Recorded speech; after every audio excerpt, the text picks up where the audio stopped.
Hi ಎಲ್ಲರಿಗೂ welcome back to Umagiru YouTube channel. ಯಾರೆಲ್ಲ ನನ್ನ ಚಾನಲ್ನ ಫಸ್ಟ್ ಟೈಮ್ ನೋಡ್ತಿದ್ರೆ ಪ್ಲೀಸ್ ಹೋಗಿ ನನ್ನ ಚಾನಲ್ನ ಸಬ್ಸ್ಕ್ರೈಬ್ ಮಾಡ್ಕೊಳ್ಳಿ. ಹಾಗೆ ವೀಡಿಯೋನ ಸ್ಕಿಪ್ ಮಾಡದೆ ಕೊನೆ ತನಕ ನೋಡಿ. ವಿಡಿಯೋ ಇಷ್ಟ ಆದರೆ ಒಂದು ಲೈಕ್ ಮಾಡಿ, ಶೇರ್ ಮಾಡಿ, ಕಮೆಂಟ್ ಮಾಡಿ, ಹಾಗೆ ಚಾನಲ್ನ ಸಬ್ಸ್ಕ್ರೈಬ್ ಮಾಡ್ಕೊಳ್ಳಿ. ನಾನು ಇವತ್ತು ವೀಡಿಯೋ ಮಾಡ್ತಾ ರೀಸನ್ ಏನಪ್ಪ ಅಂದರೆ, ನನಗೆ ತುಂಬ ಜನ ಅಕ್ಕ ನಿಮ್ಮ ಸೆಕೆಂಡ್ ಬೇಬಿ ಡೆಲಿವರಿ ಸ್ಟೋರಿ ಹೇಳಿ, ಹಾಗೆ ಯಾವ ಹಾಸ್ಪಿಟಲ್ಲು, ಎಷ್ಟು ಖರ್ಚಾಯಿತು, ಯಾವ ಹಾಸ್ಪಿಟಲ್ ಸ್ಕ್ಯಾನಿಂಗು, ನಿಮ್ಮ ಡಾಕ್ಟರ್ ಯಾರು ಅಂತೆಲ್ಲ ತುಂಬ ಪ್ರಶ್ನೆಗಳು ಕೇಳಿದ್ರು. ನಾನು ಇವತ್ತು ಅದಕ್ಕೆ ಆನ್ಸರ್ ಮಾಡ್ತಾಯಿದ್ದೀನಿ. ನಾನು ಫಸ್ಟು ನನಗೆ ಪಾಪ ಹೊಟ್ಟೆಗೆ ಬಿದ್ದಾಗಿನ ಡೆಲಿವರಿ ತನಕ ನನ್ನ ಸ್ಟೋರಿನ ಹೇಳ್ತೀನಿ, ನಿಮ್ಮ ಜೊತೆ ಹಂಚ್ಕೊತೀನಿ. ಮೊದಲನೇದಾಗಿ ನಾನು ಪಾಪುದು ಕನ್ಸೀವ್ ಅಂತ ಗೊತ್ತಾಗಿದ್ದು ನನ್ನ ವಾರ್ಗಿತಿ ಮನೇಲಿದ್ದೆ. ಅಲ್ಲಿ ನಾನು ಏನೋ ತಿನ್ನಬೇಕು ಅಂತ ನನಗೆ ತುಂಬ ಆಸೆ ಇದ್ದಿತ್ತು. ಆಗ ನನ್ನ ವಾರ್ಗಿತಿ ನನಗೆ ಫ್ರೆಂಚ್ ಫ್ರೈಸ್ ಮಾಡಿಕೊಟ್ರು. ತಿಂದಿದ ತಕ್ಷಣ ನನಗೆ ವಾಮಿಟಿಂಗು, ತಲೆ ಸುತ್ತು ಎಲ್ಲ ತುಂಬಾ ಜಾಸ್ತಿ ಆಗೋಯ್ತು. ನಾನು ವಾಮಿಟಿಂಗ್ ಮಾಡ್ತಾ ತಲೆ ಸುತ್ತು ಬಂದ್ಬಿಟ್ಟು ನಾನು ಮಲ್ಕೊಂಬಿಟ್ಟೆ. ನಮ್ಮಮ್ಮ ಬಂದು ಆಗ ಹೇಳಿದ್ರು, ಯಾಕೆ ಹಿಂಗಾಗ್ತಿದೆ ಅದಕ್ಕೆ. ಅಮ್ಮ ನಂಗೆ ಆಗ್ತಿಲ್ಲ, ನಂಗೆ ತುಂಬಾ ತಲೆ ಸುತ್ತಿದೈತೆ ಮಮ್ಮಿ, ಆಗ್ತಿಲ್ಲ ಅಂತ ನಮ್ಮಮ್ಮ ಹೇಳ್ಕೊಂಡಂದ್ರು. ಪ್ರೆಗ್ನೆಂಟ್ ಇದೆಯೇನು ಚೆಕ್ ಮಾಡೋಣ ಅಂತ ಅಂದರು. ನಾನು ಇಲ್ಲ ಮಮ್ಮಿ, ನಾನು ಪ್ರೆಗ್ನೆಂಟ್ ಇರೋಕ್ಕೆ ಚಾನ್ಸ್ ಇಲ್ಲ, ಏನೋ ಜಾಸ್ತಿ ಎಣ್ಣೆ ಜಿದ್ದಿತ್ತಲ್ವ ಅದಕ್ಕೋಸ್ಕರ ವಾಮಿಟಿಂಗ್ ಆಗಿರಬೇಕು ಅಂತ ಅಂದರೆ. ನನ್ನ ಹಸ್ಬೆಂಡು ಹಾಗೆ ಹೇಳಿದ್ರು, ಚೆಕ್ ಮಾಡೋಣ ಚಿನ್ನಿ ಅಂತ ಅಂದರು.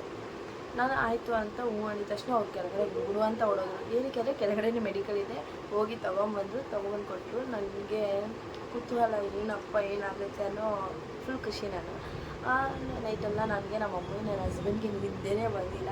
ಬೆಳಗ್ಗೆ ಎದ್ದು 5:15ಗೆ ನಾನು ಚೆಕ್ ಮಾಡಿದೆ. ಚೆಕ್ ಮಾಡಿದ ತಕ್ಷಣ ಅದು ಪಾಸಿಟಿವ್ ಬಂತು. ನನಗಂತೂ ಫುಲ್ ಖುಷಿ, ನಾನು ಡ್ಯಾನ್ಸ್ ಆಡ್ತಾಯಿದ್ದೀನಿ ಅಂದ್ಕೊಬಿಡಿ, ಫುಲ್ಲು ಖುಷಿ ಆಗೋಯಿತು. ನಾನು ಆಚೆ ಬಂದ ತಕ್ಷಣ ಅಮ್ಮ ಚಿನ್ನಿ ನಾನು ಪ್ರೆಗ್ನೆಂಟು, ಪಾಸಿಟಿವ್ ಬಂದಿದೆ. ನಮ್ಮ ಹಸ್ಬೆಂಡು ನನ್ನ ಅಮ್ಮ ಅಂತ ಅಂದ್ಬಿಟ್ಟು ಎಲ್ಲರೂ ಅವರು ಶಾಕ್ ಆಗಿಬಿಟ್ರು. ಆಮೇಲೆ ಫುಲ್ ಖುಷಿ ಅವರಂತೂ, ನಮ್ಮಮ್ಮ ಅಂತೂ ಫುಲ್ ಖುಷಿ ಅವರಂತೂ. ನನಗೆ ನಾನು ಪ್ರೆಗ್ನೆಂಟ್ ಅಂದಿದ ತಕ್ಷಣ ಅವ್ರಿಗೆ ಫುಲ್ ಅಂದರೆ ಫುಲ್ ಖುಷಿ. ನನ್ನ ಹಸ್ಬೆಂಡ್ ಅಂತೂ ನನಗೀಗ ಹೆಣ್ಮಗು ಬರ್ತಾಳೆ ಅಂತ ಅವ್ರ ಖುಷಿ. ಅದಾದಮೇಲೆ ಎಲ್ಲ ಆಯಿತು. ಟಿಫನ್ ಮಾಡೋ ಟೈಮ್ಗೆ ನಾನು ನಮ್ಮ ಅಮ್ಮನ ತಲೆಗೊಂದು ಒಳ ಬಿಟ್ಟೆ. ಏನಂದರೆ, ಮಮ್ಮಿ ನನಗೆ ಇವಾಗ ತಾನೇ ಡೆಲಿವರಿ ರೀಸೆಂಟಾಗಿ ಆಗಿರೋದು, ಒಂದು 7-8 ಮಂತ್ಸ್ ಆಗಿದೆ. ಅದು ಇಷ್ಟು ಬೇಗ ಅವ್ನಿಗಿರುತ್ತೆ ಸ್ಟಿಚಸ್ಸು. ಪಾಪು ಹೊಟ್ಟೆಗೆ ಬಿದ್ದಿದೆ, ಪಾಪು ತೂಕ ಅಥವಾ ನಾನೇನೋ ತೂಕ ಎತ್ತಿ ಸ್ಟಿಚಸ್ ಓಪನ್ ಆಗಿಬಿಟ್ಟು ನಾನೇನೋ ಸತ್ತೋಗ್ಬಿಟ್ರೆ ಅಂತ ನಾನು ಅಂದ್ಬಿಟ್ಟೆ. ನಮ್ಮಮ್ಮ ಟೆನ್ಷನ್ ತೊಗೊಂಡ್ಬಿಟ್ರು. ಅಯ್ಯೋ ನೀನೇನೇ ಈ ಥರ ಅಂತ ಇದೆಯಾ, ಅಯ್ಯೋ ದೇವರೇ ನನ್ನ ಮಗುಗೇನೋ ಆಗಬಾರ್ದು ಅಂತ ನಮ್ಮಮ್ಮ ಸುಟ್ಕೊಂಡು ದೇವ್ರಿಗೆ ದೀಪ ಹಚ್ಚಿ ಅದಕ್ಕೆಲ್ಲ ಕಟ್ಬಿಟ್ಟು, ಅದಾದಮೇಲೆ ನಮ್ಮಮ್ಮ ಯೋಚನೆ ಮಾಡ್ತಾ ಇನ್ನು ತಡ ಮಾಡೋದು ಬೇಡ, ನಡಿ ಶ್ರುತಿ ಮೇಡಮ್ ಹತ್ರ ಹೋಗೋಣ ಅಂತ ಅಂದರು. ಶ್ರುತಿ ಮ್ಯಾಮ್ ಯಾರು ಅಂದರೆ ನಮ್ಮ ಡಾಕ್ಟರ್. ನನಗೆ ಫಸ್ಟ್ ಬೇಬಿಯಿಂದ ಸೆಕೆಂಡ್ ಬೇಬಿವರೆಗೂ ಅವರೇ ನೋಡಿರೋದು. ಅವ್ರ ಹತ್ರ ಹೋಗೋಣ ಅಂತ ಅಂದ್ಬಿಟ್ಟು ನಮ್ಮಮ್ಮ ಕಾಲ್ ಮಾಡಿ, ನಾನು ಈ ಥರ ಬರಬೇಕು, ಎಷ್ಟೊತ್ತಿಗೆ ಇರೋದೀನಿ, ಈವ್ನಿಂಗ್ 6 o'clock ಕ್ಲಿನಿಕ್ ಓಪನ್ ಇರುತ್ತೆ ಬನ್ನಿ ಅಂತ ಅಂದರು. ನಾವು ಸೀದಾ ಹೋದ್ವಿ ಕ್ಲಿನಿಕ್ಗೆ. ಈವ್ನಿಂಗು ಕ್ಲಿನಿಕ್ಗೆ ಹೋಗಿದ ತಕ್ಷಣ ಮೇಡಮ್ ಹತ್ರ ನಮ್ಮ ಅಮ್ಮನೇ ಮಾತಾಡಿದ್ರು. ನಿಮಗೆ ಈ ಥರ ಬೇರೆ ಇರ್ತದೆ, ಏನೂ ಪ್ರಾಬ್ಲಮ್ ಇಲ್ಲ, ಅದಕ್ಕೆ ಇಲ್ಲೋಮ್ಮ ಸ್ಕ್ಯಾನಿಂಗ್ ಮಾಡಿಸೋಣ, ಸ್ಕ್ಯಾನಿಂಗ್ ಆದಮೇಲೆಲ್ಲ ನೋಡೋಣ, ನೀನು ನಿನ್ನ ಮಗುನ್ನ ಸಹ ಎತ್ಕೊಂಬೇಡ, ವೆಯ್ಟ್ ಬೀಳಬಾರ್ದು ಅಂತ ಅಂದರು. ಸರಿ ಮ್ಯಾಮ್ ಆಯಿತು, ನಾನು ಆದಷ್ಟು ಎತ್ಕೊಳ್ಳಲ್ಲ ನಾನು ಅಂತ ಅಂದೆ. ಅದಾದಮೇಲೆ ಅವ್ರು ಹೇಳಿದ್ರು, ನೀನು ಈ ಟೈಮಲ್ಲಿ ಯಾವುದೇ ರೀತಿ ಸ್ಟ್ರೆಸ್ ತೊಗೊಳಂಗಿಲ್ಲ, ಟೆನ್ಷನ್ ತೊಗೊಳಂಗಿಲ್ಲ, ನೀನು ತುಂಬ ಕೇರ್ಫುಲ್ಲಾಗಿರಬೇಕು, ಸುಸ್ತು ಮಾಡ್ಕೊಬಾರ್ದು, ಮಲ್ಕೊಂಡಿರು, ಆದಷ್ಟು ರೆಸ್ಟ್ ಮಾಡು, ಫ್ರೂಟ್ ಜ್ಯೂಸ್ ಕುಡಿ ಅಂತ ಹೇಳೋದು, ನೀನು ಜಾಸ್ತಿ ಮೆಟ್ಲು ಹತ್ತೋದಕ್ಕೆ ಹೋಗಬೇಡ ಅಂತ ಎಲ್ಲ ಹೇಳಿದ್ರು. ಹ್ಞೂ ಮ್ಯಾಮ್ ಅಂತ ನಾನು ಹ್ಞೂ ಅಂತ ಒಪ್ಕೊಂಡೆ. ಆಮೇಲೆ ಸ್ಕ್ಯಾನಿಂಗ್ ಬರ್ಕೊಟ್ರು. ನಾವು ಮನೆಗೆ ಬಂದೆ ಖುಷಿಯಾಗಿ, ಏನೂ ಪ್ರಾಬ್ಲಮ್ ಆಗ ಅಂತ ನಮ್ಮ ಮ್ಯಾಮ್ ಧೈರ್ಯ ಕೊಟ್ಟಕ್ಕೆ ನಾನು ಮನೆಗೆ ಬಂದೆ. ಮನೆಗೆ ಬಂದಮೇಲೆ ಎಲ್ಲರಿಗೂ ಗೊತ್ತಾಯಿತು. ಅದಾದಮೇಲೆ ನಾನು ತಾಯಿ ಕಾರ್ಡ್ ಮಾಡಿಸೋದಂತ ಅಂಗನವಾಡಿಗೆ ಹೋಗಿದ್ದೆ. ಅಂಗನವಾಡಿಲಿ ಹೋಗ್ಬಿಟ್ಟು ತಾಯಿ ಕಾರ್ಡ್ ಮಾಡಿಸ್ಕೊಬಂದೆ. ತಾಯಿ ಕಾರ್ಡ್ ಮಾಡಿಸ್ಕೊಬಂದರೆ ನಾವು ಅತ್ತೆ ಫೋನ್ ಮಾಡಿದ್ರು, ನನಗೆಲ್ಲ ನನ್ನ ಹಸ್ಬೆಂಡಿಗೆ ಫೋನ್ ಮಾಡಿದ್ರು. ಆಮೇಲೆ ಕರೆದ್ರು, ನಮ್ಮ ಮನೆಗೆ ಹೋದ್ವಿ. ಏನಕ್ಕೆ ಅಂದರೆ, ನಾನು ತಾಯಿ ಕಾರ್ಡ್ ಮಾಡ್ಸೋಕೆ ಹೋದಾಗ ಅಲ್ಲಿದ್ದವ್ರು ಒಬ್ಬರು ಅವ್ರ ಫ್ರೆಂಡು ಅವ್ರು ಫೋನ್ ಮಾಡಿ ಹೇಳ್ಬಿಟ್ಟಿದ್ದಾರೆ, ನಿಮ್ಮ ಸೊಸೆ ತಾಯಿ ಕಾರ್ಡ್ ಮಾಡ್ಸೋಕೆ ಬಂದಿದ್ದಾರೆ, ಪ್ರೆಗ್ನೆಂಟು ಅಂತ ಹೇಳ್ಬಿಟ್ಟಿದ್ದಾರೆ. ನಮ್ಮ ಅತ್ತೆಗೇನು ಬೇಜಾರಾಯಿತು. ನಾನು ಅವ್ರಿಗೆ ಫಸ್ಟೇ ಹೇಳಿಲ್ಲ, ಬೇರೆಯವರಿಂದ ಅವ್ರು ತಿಳ್ಕೊಂಡ್ರು ಅಂತ ಅವ್ರಿಗೆ ಸ್ವಲ್ಪ ಬೇಜಾರಾಗ್ಬಿಟ್ಟು, ಏನಮ್ಮ ನನಗೆ ಹೇಳಿಲ್ಲ ಅಂತ ಅಂದರು. ಅದಾದಮೇಲೆ ಇಷ್ಟು ಬೇಗ ಮಗು ಮಾಡ್ಕೊಳ್ತಾ ಇದ್ದೀರಾ, ಈಗಲೇ ಅವನೇ ಚಿಕ್ಕವನು, ಇಷ್ಟು ಬೇಗ ಮಗು ಬೇಕಾಗಿತ್ತ ಅಂತ ಅವ್ರು ಅಂದರು. ನಾವಂದ್ವಿ ಆಗುತ್ತೆ, ನಮಗೂ ಐಡಿಯಾ ಇದ್ದಿರಲಿಲ್ಲ, ಅಚಾನಕ್ಕಾಗಿ ಆಯಿತು, ಇವಾಗ ಏನೂ ಮಾಡೋಕ್ಕಾಗಲ್ಲ ಅಲ್ವಾ ಅಂತ ನಾನು ಅಂದೆ. ಅದಾದಮೇಲೆ ನಾವೆಲ್ಲ ಫುಲ್ ಖುಷಿ ಅಲ್ವ ನಾವೆಲ್ಲ. ನಾನಂತೂ ಫುಲ್ ಖುಷಿ ನನ್ನ ಪ್ರೆಗ್ನೆಂಟ್ ಆಗಿರೋದಕ್ಕೆ. ನನಗೆ ನಾನು ಅವಾಗೇನೆ ಹೋಗ್ಬಿಟ್ಟು ನಮ್ಮ ಮನೆ ದೇವ್ರಿಗೆ ಹರಕೆ ಕಟ್ಕೊಂಡೆ, ನನಗೆ ಹೆಣ್ಮಗು ಕೊಡು ತಾಯಿ, ನೀನು ನನಗೆ ಮುದ್ದಾಗಿರೋದು ಅಂತ ನಾನು ಬೇಡ್ಕೊಂಡೆ. ಆಮೇಲೆ ನಾನು ಸ್ಕ್ಯಾನಿಂಗ್ ಬರ್ಕೊಟ್ಟಿದ್ದಾಳು, ಸ್ಕ್ಯಾನಿಂಗ್ ಹೋಗ್ಬೇಕಾಗಿತ್ತು. ಸ್ಕ್ಯಾನಿಂಗ್ ಹೋಗೋ ದಿನ ನನ್ನ ಹತ್ರ ₹1 ಇಲ್ಲ. ₹1 ಇಲ್ಲ. ಮನೆ ಬಾಡಿಗೆ ಕಟ್ಟಬೇಕು, ಈ ಕಡೆ ಸ್ಕ್ಯಾನಿಂಗ್ ಮಾಡಿಸೋಲ್ಲ, ಈ ಕಡೆ ಅಂತ ಯೋಚನೆ ಬಂದಿತ್ತು. ಏನು ಮಾಡೋದು ಅಂತ ಯೋಚನೆ ಮಾಡ್ತಾನೆ ಇದ್ವಿ. ನಾವು ಸ್ಕ್ಯಾನಿಂಗ್ ಹೋಗ್ಬೇಕಾದ್ರೆ ಎಲ್ಲ ನಮ್ಮ ಹತ್ರ ತುಂಬ ಕಷ್ಟ, ₹1 ಇರ್ತಾಯಿಲ್ಲ ಪಾಪ. ಆದ್ರೂ ನನ್ನ ಹಸ್ಬೆಂಡು ಬೆಳಗ್ಗೆಯಿಂದ ಸಾಯಂಕಾಲ ತನಕ ರಾತ್ರಿ ತನಕ ಮುಟ್ಟೆ ಒಂದು 11 ಗಂಟೆ ತನಕ ಕೆಲಸ ಮಾಡ್ಕೊಬಂದ್ಬಿಟ್ಟು ಕಾಸು ಕೊಡೋರು. ತಗೋತೀನಿ ಸ್ಕ್ಯಾನಿಂಗ್ ಮಾಡಿಸೋಣ ಫಸ್ಟು, ನಿನ್ನ ಆರೋಗ್ಯ ಪಾಪ ಆರೋಗ್ಯ ನೋಡೋಣ ಅಂತ ಸರಿ ಆಯಿತು ಅಂದ್ಬಿಟ್ಟು ನಾವು ಸ್ಕ್ಯಾನಿಂಗ್ ಮಾಡಿಸ್ಕೊಂಡ್ವಿ. ಸ್ಕ್ಯಾನಿಂಗ್ ಎಲ್ಲ ಮಾಡಿಸ್ಕೊಂಡ್ಮೇಲೆ ನಾನು ಸ್ಕ್ಯಾನಿಂಗ್ ಮಾಡಿಸ್ಕೊಂಡಿದ್ದು ಬಂದು ಗಾಂಧಿ ಬಜಾರ್ ಬಸವನಗುಡಿಯಲ್ಲಿರುವಂಥ ಡೆಲ್ಟಾ ಡಯಾಗ್ನೋಸ್ಟಿಕಲ್ಲಿ ನಾನು ಸ್ಕ್ಯಾನಿಂಗ್ ಮಾಡಿಸ್ತೀನಿ. ತುಂಬ ಚೆನ್ನಾಗಿ ಮಾಡ್ತಾರೆ, ತುಂಬ ಚೆನ್ನಾಗಿ ಹೇಳ್ತಾರೆ, ಏನೇ ಇದ್ರೂ ಹೇಳ್ತಾರೆ. ಪಾಪುದು ಮೂಮೆಂಟ್ಸ್ ಇನ್ನೂ ಸಿಕ್ಕಿಲ್ಲ ಅಂದರೂ ಅವರು ಒಂದು 1 ಅವರ್ ವೆಯ್ಟ್ ಮಾಡಿ, ಪರವಾಗಿಲ್ಲ ನಾನು ಮತ್ತೆ ರೀಟೆಸ್ಟ್ ಮಾಡ್ತೀನಿ ಅಂತ ಹೇಳ್ತಾರೆ. ತುಂಬ ಚೆನ್ನಾಗಿ ಮಾಡ್ತಾರೆ. ಯಾರಾದರೂ ಸ್ಕ್ಯಾನಿಂಗ್ ಮಾಡಿಸ್ಬೇಕಂದ್ರೆ ಡೆಲ್ಟಾ ಡಯಾಗ್ನೋಸ್ಟಿಕ್ ಹೋಗಿ ತುಂಬ ಚೆನ್ನಾಗಿ ಮಾಡ್ತಾರೆ. ಅದಾದಮೇಲೆ ಬ್ಲಡ್ ಟೆಸ್ಟ್ ಬರ್ಬೋದು. ನಾನು ಸ್ಕ್ಯಾನಿಂಗಿಗೆ ಒಂದೊಂದು ಇದ್ದಿದ್ದು 4,000 6,000 ಒಂದು ಬ್ಲಡ್ ಟೆಸ್ಟ್ 4,000, ಒಂದು 2,500 3,000 ಆ ಥರ ಸ್ಕ್ಯಾನಿಂಗ್ ಇತ್ತು. ಸ್ಕ್ಯಾನಿಂಗ್ ಎಲ್ಲ ಮಾಡಿಸಾದ್ಮೇಲೆ ಬ್ಲಡ್ ಟೆಸ್ಟ್ ಬರ್ಕೊಂಡಿತ್ತು. ಬ್ಲಡ್ ಟೆಸ್ಟ್ ಮಾಡಿಸ್ಕೊಬಂದ್ಮೇಲೆ ತೊಗೊಂಡೋಗಿ ಡಾಕ್ಟರ್ ಹತ್ರ ಕೊಟ್ಟರೆ ನಮ್ಮ ಡಾಕ್ಟರ್ ಹೇಳಿದ್ರು ನಿಮಗೆ ಥೈರಾಯ್ಡ್ ಇದೆ ಅಂತ ಅಂದರು. ಥೈರಾಯ್ಡ್ ಇದೆ ಅಂತ ಅಂದಿದ್ದು ನನಗಂತೂ ಅಯ್ಯೋ ಈ ಸರಿ ಎಲ್ಲ ಬಂದ್ಬಿಟ್ಟೈತೆ ನಿಮಗೆ ಅಂತ ನಾನು ಯೋಚನೆ ಮಾಡಿಬಿಟ್ಟಿದ್ದೆ. ನನಗೂ ಈ ಸರಿ ಏನೋ ಅಂತ ಯೋಚನೆ ಮಾಡಿದ್ದೆ. ಆವಾಗ ನಾನು ಮನೆಗೆ ಬಂದ್ಬಿಟ್ಟು ನಮ್ಮ ಅಮ್ಮನ ತಲೆಗೆ ಮತ್ತೆ ಹೊಳಬಿಟ್ಟು, ಈ ಸರಿ ಏನೋ ಥೈರಾಯ್ಡ್ ಬಂದುಬಿಟ್ಟಿದೆ ಅಂತೆ, ಈ ಥರ ಥೈರಾಯ್ಡ್ ಇದೆ ಅಂತ ಮಮ್ಮಿ, ನನಗೆ ಏನಕ್ಕೆ ಥೈರಾಯ್ಡ್ ಬಂತು, ನನಗೇನು ಏನಾದರೂ ಆಗುತ್ತಾ, ಇದೆಲ್ಲ ಕೂಗ್ತಾರ ಮಮ್ಮಿ, ಏನೋ ಯೋಚನೆ, ನನ್ನ ಥೈರಾಯ್ಡ್ ಅಂದರೆ ಏನು ಅಂತ ಗೊತ್ತಿರಲಿಲ್ವಲ್ಲ, ಅದೆಲ್ಲ ಹೇಳ್ತಾಯಿದ್ದೆ. ನಿಮಗೆ ಹೇಳೋದು ಕೂಗ್ತಾರ ಮಮ್ಮಿ ಅಂತ. ನಮ್ಮ ಹಸ್ಬೆಂಡು, ನಮ್ಮಮ್ಮ, ನಾನು 3 ಜನ ಹತ್ಕೊಂಡು ಕೂತಿದ್ದೀವಿ, ಒಂದು ದಿನ ಹತ್ತಿದ್ದೀವಿ. ಥೈರಾಯ್ಡ್ ಬಂದಿರೋದಕ್ಕೆ ನನಗೇನೋ ತಲೆ ಮೇಲೆ ಬಿದ್ದಂಗೆ ಆಗ್ಬಿಟ್ಟಿತ್ತು. ನಂಗೆ ಥೈರಾಯ್ಡ್ ಅಂದರೆ ಭಯ. ನನಗೆ ಯಾಕಂದರೆ ತುಂಬ ಜನ ನೋಡಿದ್ದೀನಿ ಆಪ್ರೇಷನ್ ಮಾಡಿ ಗೆಡ್ಡೆಗಳಾಗ್ಬಿಟ್ಟು, ನನಗೆ ಫುಲ್ ಗಾಬರಿ ನನಗೆ. ಅದಾದಮೇಲೆ ನನಗೆ ಮತ್ತೆ ಶುರು ಮಾಡಿದ್ದೇನೆಂದರೆ ಮಾತ್ರೆ, ಥೈರಾಯ್ಡ್ ಮಾತ್ರೆ ಬೆಳಿಗ್ಗೆ ಅಷ್ಟೊತ್ತಿಗೆ ಖಾಲಿ ಹೊಟ್ಟೆ ನುಗ್ಬೇಕು. ಅದೊಂದು ತಲೆನೋವು ಬಂತು ನನಗೆ. ಮಾತ್ರೆ ನುಗ್ಬೇಕಂದ್ರೆ ಬೇಜಾರು, ನನಗೆ ಮಾತ್ರೆ ನುಗ್ಗೋಕ್ಕೆ ಇಷ್ಟ ಇರಲಿಲ್ಲ, ಮಾತ್ರೆ ನುಗ್ಬೇಕು ಅಂತ ಬಂತು. ಥೈರಾಯ್ಡ್ ಅಂತ ಗೊತ್ತಾಗಿದ್ದಕ್ಕೆ ಮನೇಲಿ ಅಷ್ಟಾಯ್ತು. ಮಾತ್ರೆ ನುಂಗಿಲ್ಲ ಅಂದರೆ ಇನ್ನೇನಾಗುತ್ತೆ, ನಿಮಗೆ ಅದಾಗ್ಬಿಡುತ್ತೆ ಇದಾಗ್ಬಿಡುತ್ತೆ ಅಂತ ಅವ್ರಂತ ಮಾತ್ರೆ ನುಂಗಿಲ್ಲ ಅಂದರೆ ನಮ್ಮಮ್ಮ ಅಂತೂ ನನ್ನ ಹಸ್ಬೆಂಡ್ ಅಂತೂ ಇಬ್ಬರು ಬಡ್ಕೊಂಡ್ಬಿಡ್ತಾರೆ. ಮಾತ್ರೆ ನುಂಗಿಲ್ಲ ಏನಾದರೂ ಅದು ಏನು ಮಾಡೋಣ ಅಂತ ಕಿಡಿಸ್ತಾಯಿದ್ರು. ಅದಾದಮೇಲೆ ನನ್ನ ಡೆಲಿವರಿಲಿ ನನಗೊಂದಷ್ಟು ಮಾತುಗಳು, ನನ್ನ ಪ್ರೆಗ್ನೆನ್ಸಿ ನನಗೊಂದಷ್ಟು ಮಾತುಗಳು ಬಂತು. 3 ಗಂಟೆ ಅಂತಿಗೆ ಇಷ್ಟು ಬೇಗ ಮಗು ಬೇಕಾ ಅಂತ ಬಂತು. ಜನಗಳು ಮಾತಾಡ್ತಾರೆ ಬಿಡು ಅಂತ ನನ್ನ ತಲೆಗೆ ಹಾಕೋದಿಲ್ಲ, ನಿಜ ತಲೆಗೆ ಹಾಕೋದಿಲ್ಲ. ಮಾತಾಡಲಿ, ನಮ್ಮ ಇಷ್ಟ, ನಮಗೆ ದೇವ್ರು ಕೊಟ್ಟಿರೋ ವರ ಅದು. ನನ್ನ ಮಗುನ ನಾನು ಸಾಕ್ತೀನಿ, ಅವ್ರ ಮನೆ ಬಾಗ್ಲಿರ್ತೀನ ಇಲ್ವಲ್ಲ. ತುಂಬ ಜನ ಮಾತಾಡಿದ್ರು, ಇವರಿಗೆ ಗಂಡ ಹೆಂಡತಿಗೆ ತಿನ್ನೋಕ್ಕೆ ಯೋಗ್ಯತೆ ಇಲ್ಲ, ಮಕ್ಕಳು ಬೇರೆ ಅಂತ ಒಂದು ಏನು ಮಾಡೋಣ ಇವಾಗ, ಬ್ಯಾಡ್ ಟೈಮ್, ಕೆಟ್ಟ ದಿನ, ನಮಗೆ ತಿನ್ನೋಕ್ಕಿಲ್ಲ. ಹಾಗಂತ ಯಾರ ಮನೆ ಬಾಗಿಲಿಗೆ ಹೋಗಿ ಭಿಕ್ಷೆ ಎತ್ತಾ ಇಲ್ವಲ್ಲ, ನಮ್ಮ ತಿನ್ನೋಕ್ಕಿಲ್ಲ ಅಂದ್ರೂ ನಾನು, ನನ್ನ ಗಂಡ, ನಮ್ಮಮ್ಮ, ನನ್ನ ಮಕ್ಕಳು ನೆಮ್ಮದಿಯಾಗೇ ಇದ್ದೀವಿ, ಸರಿನಾ. ನಾನು ಅಂತೂ ತಿನ್ನೋಕ್ಕಿಲ್ಲ ಅಂದ್ರೂ ಯಾರ ಮನೆ ಬಾಗಿಲು, ಈಗಲೂ ಹೇಳ್ತೀನಿ, ತಿನ್ನೋಕ್ಕಿಲ್ಲ ಅಂದರೂ ಯಾರು ನೆಂಟರು ಮನೆ ಬಾಗಿಲಿಗೆ ಹೋಗಬೇಡ್ರಿ, ಯಾರ ಮನೆ ಬಾಗಿಲಿಗೂ ಹೋಗಬೇಡಿ. ಹೊಟ್ಟೆಗೆ ತಣ್ಣೀರು ಬಟ್ಟೆ ಹಾಕೊಂಡಾದ್ರೂ ಸುಮ್ಮನೆ ಇದ್ಬಿಡ್ಬೇಕು. ಯಾಕಂದರೆ ಈಗಲ್ಲ ಅಂದರೂ ಮುಂದೆ ಒಂದಿನ ಆಡ್ಕೊತಾರೆ. ಅದಕ್ಕೋಸ್ಕರ ಯಾವತ್ತೂ ಎಲ್ಲೂ ಹೋಗ್ಬಾರ್ದು, ಯಾರ ಮನೆ ಬಾಗಿಲಿಗೂ ಹೋಗ್ಬಾರ್ದು. ತುಂಬ ಜನ ಮಾತಾಡೋದು, ಏನು ಇವರು ಹಂಗೆ ಇಷ್ಟು ಬೇಗ ಮಗು ಬೇಕಾ, ಅದೇ ಹಿಂಗೆ, ಅದೇ ಇನ್ನು ಫಸ್ಟ್ ಮಗುನೇ ಇನ್ನು ಚಿಕ್ಕದು, ಇವ್ರಿಗೆ ಇಷ್ಟು ಬೇಗ ಈ ಮಗು ಬೇಕಾ ಅಂತೆಲ್ಲ ಮಾತಾಡಿದ್ರು. ಸರಿ ಆಯ್ತು ಅಂದ್ಬಿಟ್ಟು ನಾವು ಯಾರಿಗೂ ನಾವು ಗೊತ್ತಾದ್ರೂ ಅವ್ರು ನಮ್ಮ ಎದುರುಗಡೆ ಮಾತಾಡ್ತಾರಲ್ವಲ್ಲ, ನಾವು ಅವ್ರಿಗೆ ಮಾತಾಡೋದಕ್ಕೆ ಅಂದ್ಬಿಟ್ಟು ನಾವು ಸುಮ್ಮನೆ ಇದ್ವಿ. ಅದಾದಮೇಲೆ ಹಿಂಗೆ ಈ ಥರ ಹೇಳಿದಾಗ ಸುಮ್ಮನೆ ಆಗೋದ್ವಿ. ಆಮೇಲೆ ನನ್ನ ಡೆಲಿವರಿದು ನಾವು ಸಾಕ್ತಾರೆ ಅಂತ ನನಗೇನು ನೋವು ಅಂದರೆ, ನನಗೆ ಯಾರೂ ಕೇಳೋರು ಇಲ್ವಲ್ಲ, ಏನು ತಿಂತೀಯ ಅಂತ, ಏನಾದರೂ ಬೇಕಾ, ಹೆಂಗಿದೆ ಮಗು ಅಂತಲೂ ಕೇಳೋರಿಲ್ಲ. ನನಗೆ ನಮ್ಮಮ್ಮ ಗಂಡ, ಅವ್ರಿಗೆ ನಾನು, ಇಷ್ಟೇ ನಮ್ಮದು ಇದ್ದಿದ್ದು. ಯಾರೂ ನನ್ನ ಕೇಳ್ತಾರಿಲ್ಲ, ಏನಾದರೂ ತಿಂತೀಯಾ, ಏನಾದರೂ ಮಾಡಿಕೊಡ್ಲ, ನಿಂಗೆ ಏನಾದರೂ ಬೈಕೆ ಆಗಿದೆಯಾ, ಅಥವಾ ಪಾಪು ಹೆಂಗಿದೆ, ಸ್ಕ್ಯಾನಿಂಗ್ ಮಾಡಿಸ್ದಾ, ಆಸ್ಪತ್ರೆಗೆ ಹೋಗೋದಾ ಏನು ಅಂತ ಯಾರೂ ನನ್ನ ಕೇಳಿಲ್ಲ. ಯಾರು ನನ್ನ ಕೇಳಿಲ್ಲ. ನನಗೆ ಅದೊಂದು ತುಂಬ ಬೇಜಾರಿದೆ. ನನಗೆ ಯಾರೂ ಪ್ರೆಗ್ನೆಂಟ್ ಟೈಮಲ್ಲಿ ಯಾರೂ ನನ್ನ ಕೇರ್ ಮಾಡೋರು ಇರಲಿಲ್ವಲ್ಲ, ಬರೀ ನಮ್ಮ ಅಮ್ಮ ನನ್ನ ಗಂಡ ಇದ್ರೇನ ಅಂತ ನನಗೆ ತುಂಬ ಅಳು ಬರ್ತಾಯಿತ್ತು. ನಾನು ನೈಟೆಲ್ಲ ಅಳ್ತಾಯಿದ್ದೆ. ಅವ್ರು ನನ್ನ ಹಸ್ಬೆಂಡು ನಮ್ಮ ಅಮ್ಮ ಬೇಯೋರು, ನೀನು ಹತ್ತಿ ನಿನಗೆ ಮಗುಗೆ ಏನಾದರೂ ಆದರೆ ಅವ್ರು ಬಂದು ನೋಡ್ತಾರಾ ಅಂತ ಕೇಳೋರು. ನನಗೆ ಏನೋ ಒಂಥರ ಬೇಜಾರು. ಅಯ್ಯೋ ಅವ್ರು ನೋಡ್ತಾರೆ ಬಿಡ್ತಾರೋ ಅಮ್ಮ, ನಮ್ಗೆ ಯಾರೂ ಕೇಳೋರು ಇಲ್ವಲ್ಲ ಅಂತ ನನಗೆ ಅವಳು. ಅದಾದಮೇಲೆ ಇಷ್ಟೇ ಇವಳು ಡೆಲಿವರಿಗೆ ಬರೀ ಅವಳು ಇದು. ಡಾಕ್ಟರ್ ಹತ್ರ ಹೋದ್ವಿ. ಡಾಕ್ಟರ್ ಹತ್ರ ಹೋದ್ಮೇಲೆ ಹೇಳಿದೆ ಈ ಥರ ಡೆಲಿವರಿ ಡೇಟ್ ಬಂದು ಫೆಬ್ರವರಿ 29 ಇತ್ತು ನಂದು ಸ್ಕ್ಯಾನಿಂಗಲ್ಲಿ. ಆಗ ಡಾಕ್ಟರ್ ಹೇಳಿದರು ನಿಮಗೆ 3 ವೀಕ್ಸ್ ಮುಂಚೆನೇ, ನಿಮಗೆ 3 ವಾರದ ಮುಂಚೆನೇ ಡೆಲಿವರಿ ಸಿಸೇರಿಯನ್ ಮಾಡಿಬಿಡ್ತೀವಿ, ಯಾವ ಹಾಸ್ಪಿಟಲ್ ಬೇಕು ಸೆಲೆಕ್ಟ್ ಮಾಡ್ಕೊಮ್ಮ ಅಂತ ಅಂದರು. ಯಾಕಂದರೆ ನಮ್ಮ ಡಾಕ್ಟ್ರೇ ನನಗೆ ಸಿಸೇರಿಯನ್ ಮಾಡೋದು. ಅದಕ್ಕೋಸ್ಕರ ಈ ಸರಿ ನಾನು ಗೌರ್ಮೆಂಟ್ ಹಾಸ್ಪಿಟ್ಲಿಗೆ ಹೋಗಿಲ್ಲ. ನನಗೆ ತುಂಬ ಭಯ ಇತ್ತು. ನನಗೆ ಈ ಡೆಲಿವರಿ ಬಗ್ಗೆ ತುಂಬ ಅಂದರೆ ತುಂಬ ಭಯ ಇತ್ತು. ಅದಕ್ಕೋಸ್ಕರ ನಾನು ಪ್ರೈವೇಟಲ್ಲೇ ಮಾಡಿಸ್ಕೊಬೇಕು ಅಂತ ನಾವಿದ್ದಿದ್ದು. ಆಮೇಲೆ ನಮ್ಗೆ ಹೇಳಿದ್ರು, ನಾನು ಕೇಳಿದೆ ಏನಕ್ಕೆ ಮೇಡಮ್ 3 ವಾರದ ಮುಂಚೆ ಮಾಡ್ತಾರೆ, ಏನಾದರೂ ಪ್ರಾಬ್ಲಮ್ಮಾ ಅಂತ ನನಗೆ ಯೋಚನೆ ಆಗಿತ್ತು.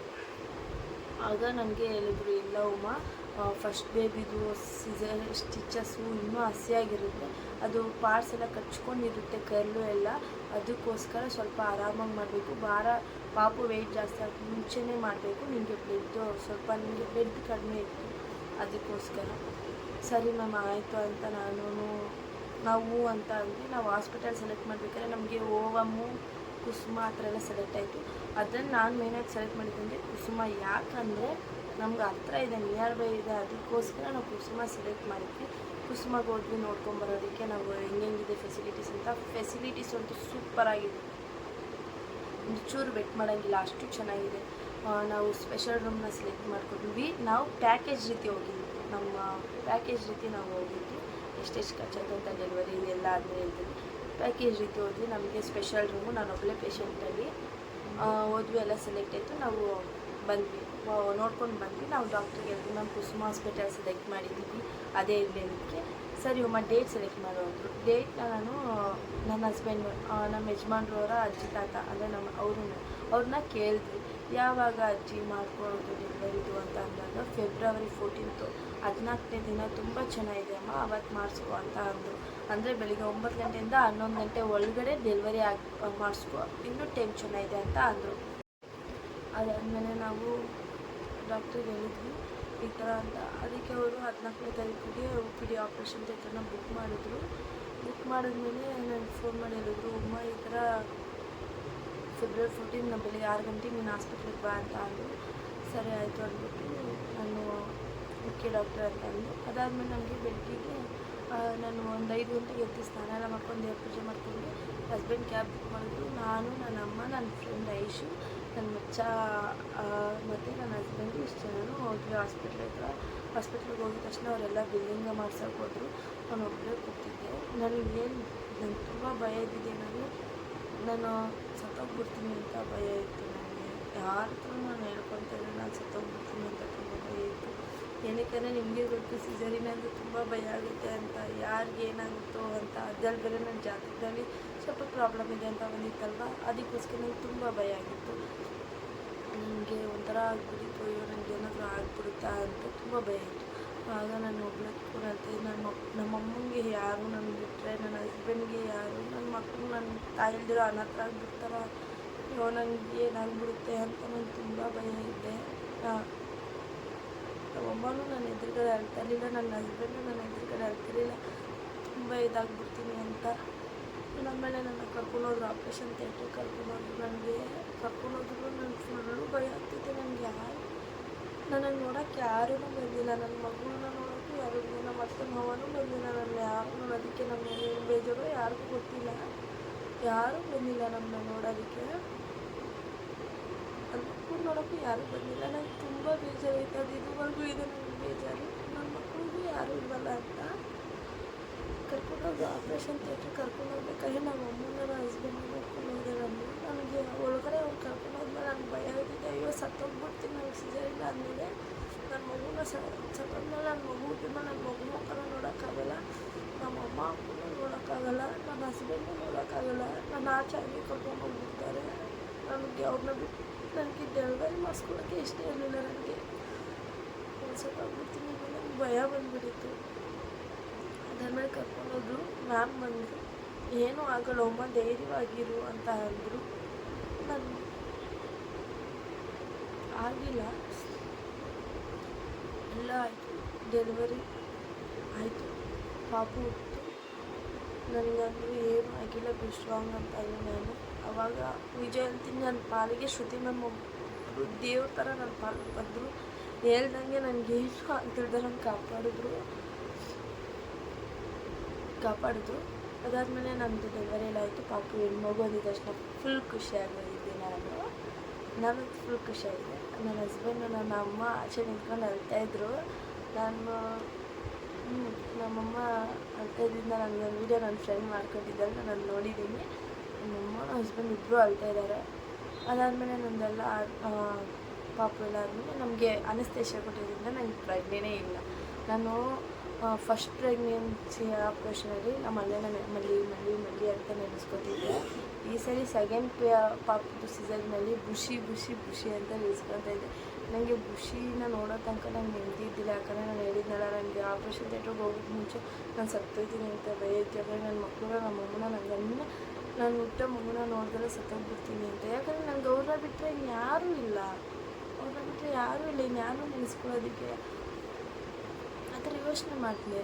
ಆವಾಗ ನಾವು ದೀಕ್ಷಿನ ನೋಡ್ತೀವಿ. ನನಗೆ ಅಷ್ಟು ಮಂಪು ಇದ್ದಿಲ್ಲ, ನೋಡ್ಕೊಂಡಿದ್ದೆ. ಫುಲ್ಲು ಕೈಕಾಲೆಲ್ಲ ನೋವು. ಹೇಳ್ತಾರೆ ಸಿಸೇರಿಯನ್ ನಾರ್ಮಲ್ಲ ಅಂತ. ದಯವಿಟ್ಟು ಹೇಳ್ತೀನಿ, ಎರಡೂ ಸಾಮಾನ್ಯ ಅಲ್ಲ. ನಾರ್ಮಲ್ ಡೆಲಿವರಿವರೆಗೂ ನೋವಾಗುತ್ತೆ, ಸಿಸೇರಿಯನ್ವರೆಗೂ ನೋವಾಗುತ್ತೆ. ನಾರ್ಮಲ್ ಡೆಲಿವರಿ ಏನಂದರೆ ಆ ಕ್ಷಣದಲ್ಲಿ ಇಷ್ಟು ನೋವು ಪಟ್ಟು ಅವ್ರ ಮಗುನೇ ಇರ್ತಾರೆ, ಆದರೆ ನಮಗೆ ನೋವಿಲ್ದಲೇ ಮಾಡ್ತಾರೆ. ಅದಾದಮೇಲೆ ನಮ್ಗೆ ತುಂಬಾ ನೋವಾಗುತ್ತೆ. ಈಗಲೂ ನನಗೆ ಕುತ್ಕೊಂಡ್ರೆ ಎದ್ದೊಳಕ್ಕಾಗಲ್ಲ, ಎದ್ರು ಕುತ್ಕೊಳ್ಳೋಕ್ಕಾಗಲ್ಲ, ಅಷ್ಟು ಬೆನ್ನು ನೋವಾಗುತ್ತೆ. ಅದರಲ್ಲಿ ಇವಳು ನನ್ನ ಬಿಟ್ಟಿರಲ್ಲ, ದಿಯಾ ಅಂತೂ ನನ್ನ ಬಿಟ್ಟಿರಲ್ಲ. ನನಗೆ ಅಂತೂ ಅವಳು ಹಿಂಗೆ ಆಡಿಸಿ ಆಗಲ್ಲ ನನ್ನ ಕೈಯಲ್ಲಿ, ಅಷ್ಟು ನೋವಾಗುತ್ತೆ. ಅದಾದಮೇಲೆ ನನ್ನ ರೂಮಿಗೆ ಶಿಫ್ಟ್ ಮಾಡಿದ್ರು. ರೂಮಿಗೆ ಶಿಫ್ಟ್ ಆದಮೇಲೆ ನಮ್ಮದೊಂದು ಪ್ರಾಬ್ಲಮ್ ಎದ್ದಿತ್ತು. ಏನಂದರೆ ಬಿಲ್ಲಿಂಗ್ ಮಾಡಬೇಕು, ಅಮೌಂಟ್ಗೆ ಸ್ವಲ್ಪ ಪ್ರಾಬ್ಲಮ್ ಆಗಿತ್ತು. ಕೇಳಿದವ್ರು ಕೈ ಎತ್ತಿತ್ತು. ನನ್ನ ಹಸ್ಬೆಂಡು ನನ್ನ ತಂದೆ ಬಂದ್ಬಿಟ್ಟು 32,000 ಕೊಟ್ಟಿದ್ರು. ನಮ್ಮಪ್ಪ ನನಗೆ 32,000 ಕೊಟ್ಟಿದ್ರು ಡೆಲಿವರಿಗೆ ಅಂತ. 32,000 ಕೊಟ್ಟಿದ್ರು. ಇನ್ನು ಮಿಕ್ಕಿದ್ದಕ್ಕೆ ನಾವು ಅಡ್ಜಸ್ಟ್ ಮಾಡಬೇಕು. ನನ್ನ ಡೆಲಿವರಿಗೆ ಟೋಟಲ್ ಅಮೌಂಟ್ ಆಗಿದ್ದು ಬಂದು 1,05,000 ಆಯಿತು. 1,05,000 ಆಯಿತು. ಎಲ್ಲನೂ ಸೇರಿ 1,05,000 ಆಯಿತು. ಪ್ಯಾಕೇಜ್ ರೀತಿ ಆಗಿದ್ದಕ್ಕೆ ಕೈ ದುಡ್ಡಿದ್ದು. ನಮ್ಮ ಪಾಲಿಗೆ ಒಬ್ಬರು ಅಣ್ಣ ದೇವ್ರ ಥರ, ನಿಜವಾಗ್ಲೂ ದೇವ್ರ ಥರ. ನನ್ನ ಹಸ್ಬೆಂಡ್ ಆವಾಗ ಹೋಗಿ ಇಸ್ಕೊಂಡು ಬಂದರು. ಕ್ಷಣನೇ ಹೋಗಿ ಅಷ್ಟು ದುಡ್ಡು ಕೊಟ್ಟು, ಎಷ್ಟು 50,000 ಕೊಟ್ಟು. ಅದಾದಮೇಲೆ ಮುಕ್ಕಿತ್ತು ನನ್ನ ಹಸ್ಬೆಂಡು ದುಡ್ಡು, ಕುಡಿಟಿ ದುಡ್ಡು, ಪ್ರತಿಯೊಂದೂ ಎಲ್ಲ ಇತ್ತು. ಎಲ್ಲ ಸೇರಿ ನಾವು ಬಿಲ್ ಕಟ್ಟಿದ್ವಿ, ಎಲ್ಲ ಆಯಿತು. ಆಗ ನನಗೆ ನೆಮ್ಮದಿ ಆಯಿತು. ಎಲ್ಲ ಕಟ್ಬಿಟ್ಟು ಬಿಲ್ಲಿಂಗ್ ಇಟ್ಕೊಂಡ್ಬಂದ್ವಿ. ಟೋಟಲ್ 1,05,000 ಆಯಿತು ನನ್ನ ಹಾಸ್ಪಿಟ್ಲ್ ಖರ್ಚಿಗೆ ಎಲ್ಲದಕ್ಕೂ ಸೇರಿ. ಅದಾದಮೇಲೆ ಪಾಪು ಹುಟ್ಟಿ 9 ಗಂಟೆ ಆಯಿತು. ನಮ್ಮ ಅಣ್ಣ ಅದಕ್ಕೆ ಬಂದರು. ಮಗು ಹುಟ್ಟಿದ ತಕ್ಷಣ ಅಣ್ಣ ಅದಕ್ಕೆ ಬಂದರು, ನೋಡಿದ್ರು. ಅವರು ಫುಲ್ ಖುಷಿಯಾದರು, ಸೊಸೆ ಬಂದ ಅಂತ ಖುಷಿಯಾದರು. ಅದಾದಮೇಲೆ ನಮ್ಮ ಅತ್ತೆ ಮನೆ ಹತ್ರ ಇರೋರು ಒಬ್ಬರು ಆಂಟಿ ಬಂದರು. ಆಮೇಲೆ ನಮ್ಮ ಅತ್ತೆ ಫ್ರೆಂಡ್ ಬಂದರು. ನಮ್ಮ ಅತ್ತೆಯವರು ನೈಟ್ 10 ಗಂಟೆ ಬಂದರು. ನಮ್ಮ ಅತ್ತೆ ಮಾವ ಬಂದರು ನೈಟ್ 10 ಗಂಟೆಗೆ ಬಂದುಬಿಟ್ಟು ಮಗು ನೋಡ್ಕೊಂಡು ಹೊರಟೋದ್ರು ಅಷ್ಟೇ. ಇನ್ನು ನಮ್ಮ ಅತ್ತೆಯವ್ರು ಬಂದಿಲ್ಲ ಆಸ್ಪತ್ರೆಗೆ, ಹೊರಟೋದ್ರು. 3 ದಿನ ನಾವು ಆಸ್ಪತ್ರೆಯಲ್ಲಿ ಇರ್ತೀವಿ. ಹಾಸ್ಪಿಟ್ಲ್ ಫೆಸಿಲಿಟೀಸ್ ತುಂಬ ಚೆನ್ನಾಗಿದೆ. ನೈಟ್ ಡ್ಯೂಟಿಗೆ ಒಬ್ಬರು ನರ್ಸ್ ಬರ್ತಾಯಿದ್ರು. ತುಂಬ ಎಷ್ಟು ಚೆನ್ನಾಗಿ ನೋಡ್ಕೊಂಡು ಗೊತ್ತಾ. ಯಾಕಂದರೆ ಪಾಪುಗೆ ನನಗೆ ಸಿಸೇರಿಯನ್ ಆದವ್ರಿಗೆ ಮೊದಲನೇ ದಿನ ಹಾಲು ಬರೋದಿಲ್ಲ. ಅವರಿಗೆ ಪೌಡರ್ ಹಾಲನ್ನ ಫೀಡ್ ಮಾಡಬೇಕು. ಅದನ್ನು ಅವರೇ ಬಂದುಬಿಟ್ಟು ಮಿಕ್ಸ್ ಮಾಡಿ ಟೈಮ್ಗೆ ಕೊಟ್ಟರು. ಅವರಿಗೆ ಎಲ್ಲ ಅವರೇ ಕೊಟ್ಟರು. ನನಗೆ ಎದೊಳಕ್ಕಾಗ್ತಾಯಿರಲಿಲ್ಲ. ನಮ್ಮಮ್ಮ, ನನ್ನ ಫ್ರೆಂಡು, ನಿಜ ಹೇಳಬೇಕು, ನನ್ನ ಫ್ರೆಂಡಂತೂ ನನ್ನ ಜೊತೆನೇ ಇತ್ತು. ಅವಳೇ ಎಲ್ಲ ಮಾಡ್ಕೊಬಂದು ಕೊಡೋಳು. ನನ್ನ ಬೆಸ್ಟ್ ಫ್ರೆಂಡು, ತುಂಬ ಮಿಸ್ ಮಾಡ್ಕೊತೀನಿ. ಅವಳು ನನ್ನ ಜೊತೆ ಎಲ್ಲ ನನ್ನ ಬಿಟ್ಟು ಒಂದು ನಿಮಿಷ ಇರ್ತಾಯಿಲ್ಲ ಅವಳು ಡುಮ್ಮಿ. ಇವಾಗ ಸ್ವಲ್ಪ ಮುಗಿಸ್ಕೊಂಡಿದ್ದಾಳೆ, ಅದಕ್ಕೋಸ್ಕರ. ಆಮೇಲೆ ಅವರೆಲ್ಲ ಫೀಡಿಂಗ್ ಮಾಡಿಕೊಟ್ರು. 3 ದಿನ ಆದಮೇಲೆ ಡಿಸ್ಚಾರ್ಜ್ ಮಾಡಿಕೊಂಡು ನಾವು ನಮ್ಮ ಮನೆಗೆ ಹೋದ್ವಿ. ನಾವು ಮನೆಗೆ ಬಂದಿದ ತಕ್ಷಣ ನಮ್ಮ ಅತ್ತಿಗೆ ನನಗೆ ಆರತಿ ಮಾಡಿ ಒಳಗಡೆ ಕಳಿಸ್ಕೊಂಡ್ರು. ಪಾಪುದೆಲ್ಲ ಪಾಪುನ ಒಳಗಡೆ ಬಂದ್ವಿ. ಪಾಪು ಮನೆಗೆ ಬಂದು 15 ದಿನ ಆದರೂ ಯಾರೂ ಬಂದಿಲ್ಲ. ನಮ್ಮ ಮಗನೇ ನೋಡೋಕ್ಕೆ ಯಾರೂ ಬಂದಿಲ್ಲ, ಯಾರೂ ನಮಗಿಲ್ಲ, ಯಾರೂ ಬಂದಿಲ್ಲ. ನಾನು ಹೇಳ್ತಾ ಇದ್ದೆ ನನಗೆ ನಮ್ಮ ಮಗುಗೆ ಯಾರು ಇಲ್ವಲ್ಲ ಅಂತ. ನಮ್ಮ ಹಸ್ಬೆಂಡು ನಮ್ಮ ಅಮ್ಮನ ಇಲ್ಲಾಂದರೆ ಏನು ನಮಗೆ ನಾವೇ ಅಂತ ಹೇಳ್ತಾರೆ. ಆದರೆ ಎಲ್ಲರೂ ಅವ್ರವ್ರ ಮನೆಯವ್ರ ಜೊತೆ ಇರೋದು ನೋಡಿದ್ರೆ ನಮಗೂ ಇರಬೇಕು ಅಂತ ಅನಿಸುತ್ತಲ್ವಾ, ಅನಿಸುತ್ತಲ್ವ? ಅದಕ್ಕೋಸ್ಕರ ನಾನು ಹೇಳ್ತಿದ್ದೆ. ಇಷ್ಟೇ ನನ್ನ ಮಗಳು ಹುಟ್ಟಿದ್ಮೇಲೆ ನನ್ನ ಡೆಲಿವರಿ ಸ್ಟೋರಿ ಇಷ್ಟೇ. ಕೇಳ್ತಾ ಇದ್ರಲ್ವ ಯಾವ ಹಾಸ್ಪಿಟಲ್ ಅಂತ. ನನ್ನ ಡೆಲಿವರಿ ಆಗಿದ್ದು ಬಂದು ಕುಸುಮ ಹಾಸ್ಪಿಟಲ್ ಖರ್ಚು ಬಂದು 1,06,000 ಆಯಿತು. ಹಾಗೆ ಕುಸುಮ ಹಾಸ್ಪಿಟ್ಲ್ ಇರೋದು ಬಂದು ನಾಗೇಂದ್ರ ಬ್ಲಾಕ್ ಶ್ರೀನಗರಲ್ಲಿ. ಹಾಗೆ ನನಗೆ ಚೆಕಪ್ ಮಾಡ್ತಿದ್ದಂಥ ಡಾಕ್ಟರ್ ಬಂದುಬಿಟ್ಟು ಡಾಕ್ಟರ್ ಶ್ರುತಿ MN ಮ್ಯಾಮ್ ಅವ್ರದ್ದು ಕ್ಲಿನಿಕ್ ಇರೋದು ಬಂದು ಗಿರಿನಗರ್ ಆವಳಲ್ಲಿ BDA ಪಾರ್ಕ್ ಹತ್ರ ಸ್ವಸ್ತಿ ಹೆಲ್ತ್ ಕೇರ್ ಅವ್ರದ್ದು ಕ್ಲಿನಿಕ್ಕು. ತುಂಬ ಚೆನ್ನಾಗಿ ನೋಡ್ತಾರೆ, ನಾನೇ ಗ್ಯಾರಂಟಿ. ತುಂಬ ಸಖತ್ತಾಗಿ ನೋಡ್ತಾರೆ ಮಾತ್ರ. ಗೂಗಲಲ್ಲಿ ಅವ್ರದ್ದು ಕ್ಲಿನಿಕ್ದು ಮ್ಯಾಪ್ ಇದೆ, ಹೋಗಿ ಯಾರಾದರೂ ಇದನ್ನೇ ನಿಜವಾಗ್ಲೂ ಲೇಡೀಸ್ ಅವರು ಹೋಗಿ ಚೆಕಪ್ ಮಾಡಿಸ್ಕೊಳ್ಳಿ. ತುಂಬ ಚೆನ್ನಾಗಿ ನೋಡ್ತಾರೆ ಅವರು. ಪ್ರೆಗ್ನೆನ್ಸಿ ಅವ್ರಿಗೆ ತುಂಬ ಕೇರ್ ತೊಗೊಳ್ತಾರೆ. ನಾನು ಈಗಲೂ ಮಧ್ಯರಾತ್ರಿಲಾದ್ರೂ ನನಗೇನಾದರೂ ಸ್ಟಿಚಸ್ ಪೇನ್ ಆದರೆ ನಾನು ಕಾಲ್ ಮಾಡಿದ್ರೆ ಮ್ಯಾಮ್ ಹಿಂಗೆ ಆಗ್ತಿದೆ ಅಂದರೆ ಏನೂ ಟೆನ್ಷನ್ ತೊಗೊಬೇಡಮ್ಮ, ಏನು ಮಾಡಬೇಕು ಅನ್ನೋದನ್ನು ಅವ್ರು ಹೇಳ್ಕೊಡ್ತಾರೆ. ಎಷ್ಟೊತ್ತಲ್ಲಾದರೂ ನನ್ನ ಕಾಲ್ನ ಪಿಕ್ ಮಾಡಿ ಏನಾಯಿತು ಅಂತ ಕೇಳ್ತಾರೆ. ನನಗೆ ನಿಜವಾಗ್ಲೂ ಡಾಕ್ಟರ್ ಅಂತೂ ತುಂಬ ಚೆನ್ನಾಗಿ ನೋಡ್ತಾರೆ, ಚೆಕಪ್ ಮಾಡ್ತಾರೆ. ಯಾವುದು ಪ್ರೆಗ್ನೆನ್ಸಿ ಇರೋರು ಅವ್ರ ಹತ್ರ ಹೋಗಿ ಚೆಕಪ್ ಮಾಡಿಸ್ಕೊಳ್ಳಿ, ತುಂಬ ಚೆನ್ನಾಗಿ ನೋಡ್ತಾರೆ. ಹಾಗೆ ಸ್ಕ್ಯಾನಿಂಗ್ ಬಂದುಬಿಟ್ಟು ಡೆಲ್ಟಾ ಡಯಾಗ್ನೋಸ್ಟಿಕ್ಸ್ ಸೆಂಟರ್ ಹತ್ರ ಗಾಂಧಿ ಬಜಾರ್ ಬಸವನಗುಡಿಯಲ್ಲಿ ತುಂಬ ಚೆನ್ನಾಗಿ ಅಲ್ಲಿ ಸ್ಕ್ಯಾನಿಂಗ್ ಮಾಡ್ತಾರೆ. ಹಾಗೆ ನನ್ನ ಬ್ಲಡ್ ಟೆಸ್ಟ್ ಎಲ್ಲ ಆವಳಲ್ಲಿ ಗೌರ್ಮೆಂಟ್ ಹಾಸ್ಪಿಟಲಲ್ಲಿ ಮಾಡಿಸ್ಕೊಂಡಿದ್ದು. ಇಷ್ಟೇ ನನ್ನ delivery story. Thank you. Video ಇಷ್ಟ ಆದರೆ ಲೈಕ್ ಮಾಡಿ, ಶೇರ್ ಮಾಡಿ, ಕಮೆಂಟ್ ಮಾಡಿ. ನೆಕ್ಸ್ಟ್ ವ್ಲಾಗಲ್ಲಿ ನಾನು ನನ್ನ ಫಸ್ಟ್ ಬೇಬಿ ಡೆಲಿವರಿ ಜರ್ನಿ ಜೊತೆ ನನ್ನ ಮ್ಯಾರೇಜ್ ಆದಮೇಲೆ ನನ್ನ ಲೈಫ್ ಹೆಂಗಿತ್ತು ಅನ್ನೋದನ್ನ ನಾನು ವಿಡಿಯೋ ಮಾಡಿ ಹಾಕ್ತೀನಿ. ಪ್ಲೀಸ್ ಹೀಗೆ ನನಗೆ ಸಪೋರ್ಟ್ ಮಾಡ್ತಾಯಿರಿ ಅಂತ ನಾನು ನಿಮ್ಮನ್ನ ಕೇಳ್ಕೊತೀನಿ. ಟೇಕ್ ಕೇರ್, ಬಾಯ್.